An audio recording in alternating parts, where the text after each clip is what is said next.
On Sunday, 15th August, Taliban forces in Afghanistan swept into the country's capital, seized the presidential palace in Kabul, and declared the end of the war, exactly 20 years after they were ousted from power by US coalition forces. In the wake of US forces having withdrawn, the Taliban was able to rapidly advance throughout the country. And as of Sunday, when the democratically elected government fell and the now former President Ashraf Ghani fled the country, Afghanistan was back under Taliban control. Afraid that there might be a revival of the horrors from the Taliban era of 2 decades ago, Afghans in the country are rushing to leave their homeland, lining up at ATMs to withdraw their life savings, rushing to airports and making their way across the borders.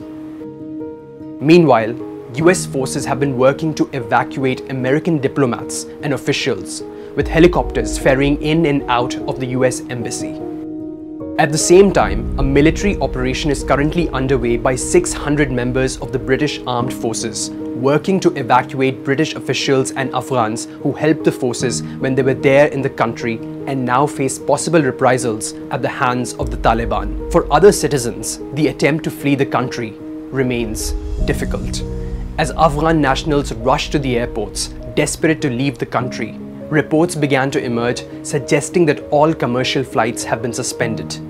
Reports say that the suspension took place after US forces engaged in sporadic gunfire to defuse the chaos at the airport.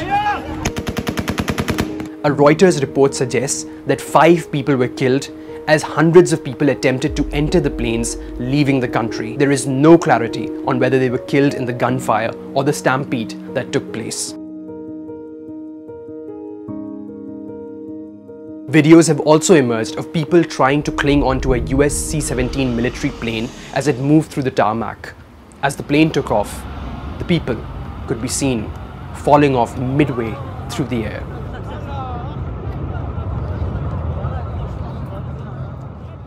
All commercial flights from Kabul have now been cancelled. More than 60 nations have released a joint statement asking for the safeguarding of foreign nationals and Afghans who wish to leave the war-torn country. The statement also asks for those in power and authority across Afghanistan to bear responsibility and accountability for the protection of human life and property, and for the immediate restoration of security and civil order. Meanwhile, a high-level delegation of the now former Afghan political leadership arrived in Pakistan on Sunday. While the objectives of the meeting remain unclear, chances of dialogue seem certain given the situation.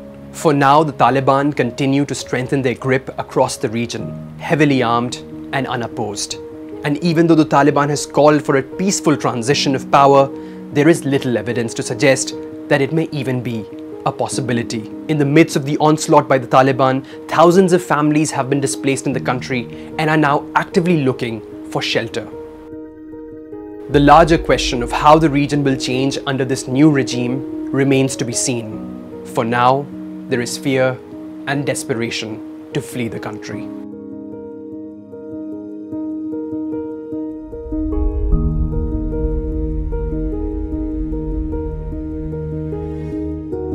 To receive instant updates on all videos from The Wire, click the subscribe button and hit the bell icon. Pay to support independent journalism. Click the link in the description and choose the amount you want to pay.